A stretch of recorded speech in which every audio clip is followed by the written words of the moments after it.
ধর্ষণে গুরুতর আহত ৮ বছরের শিশুটিকে ঢাকা মেডিকেল কলেজ হাসপাতাল থেকে সিএমএইচে স্থানান্তর করা হয়েছে। ঢাকা মেডিকেল কলেজ হাসপাতালে পুরাতন ভবনের দ্বিতীয় তলায় পিআইসিইউতে লাইফ সাপোর্টে ছিল শিশুটি। শনিবার বিকেলে ঢামেকের চিকিৎসক ডক্টর অমিত এ তথ্য জানিয়েছেন।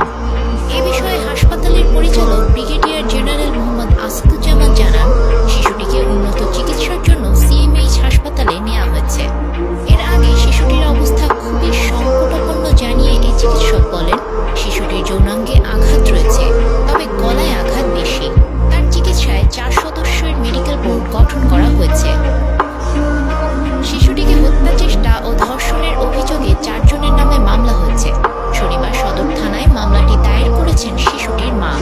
মামলায় আসামি করা হয়েছে শিশুটির বোনের স্বামী সজীব শেখ, সজীব শেখের ছোট ভাই রাতুল শেখ ও সজীবের মা জাহেদা বেগম বাবা হিটু শেখকে।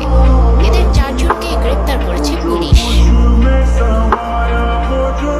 বোনের বাড়িতে বেড়াতে গিয়ে বৃহস্পতিবার ধর্ষণের শিকার হয় শিশুটি। অজ্ঞান অবস্থায় তাকে মাগুরা সদর হাসপাতাল ও পরে ফরিদপুর